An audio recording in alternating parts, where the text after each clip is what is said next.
could to make their season last. However, it seems their 2024 season has come to a close with a run all the way to the American Legion World Series in Shelby, North Carolina.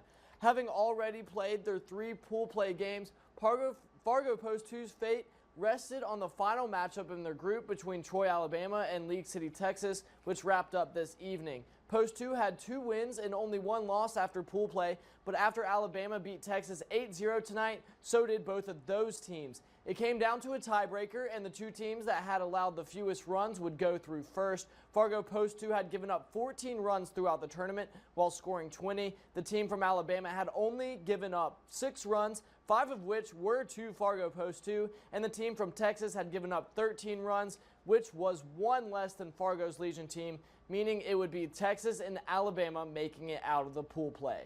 Now, the top team from Fargo's group will play the second place team from the other group, which was Wilmington, Delaware. Midland, Michigan went undefeated in the opposite pool, and they'll be facing the team from Texas. The championship will be on Tuesday at 7 p.m. Eastern Time, 6 p.m. Central Time, and will air on ESPNU.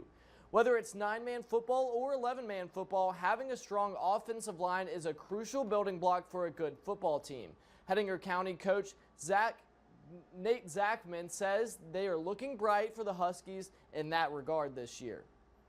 I think our biggest strength will be our line of scrimmage. I think having, for Teddy to Grady to Tucker to Will to Evan Doe on our line of scrimmage offensive line is going to be critical. Having their experience and their leadership is going to be huge for it.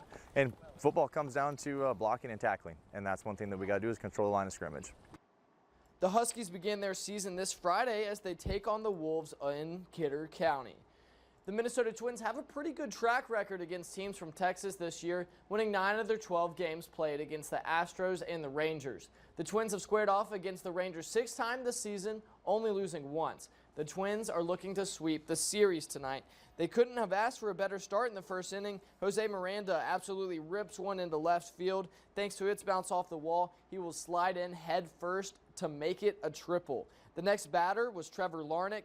He laces this ball up the first base line, and it nestles in the corner. Miranda will trot home, and Larnach will stand on second with an RBI.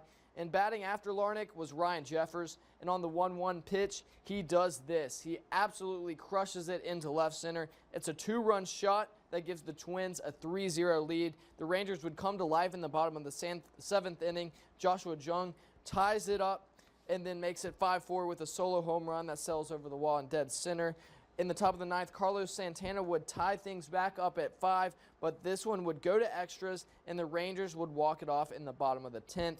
It's the Cleveland Guardians who still have a hold on the AL Central standings. The Twins are 2 games behind Cleveland. The Royals are keeping in a tight race as well. They're 4 games back from the Guardians and 2 games back from the Twins. The Twins are in a fairly comfortable spot in the AL wildcard race. As it stands right now, it's the Orioles, Twins, and Royals who will be making the postseason. Baltimore has a 3.5 game lead at the top of the wildcard standings, while the Twins have a game and a half on the Royals. That does it all for sports.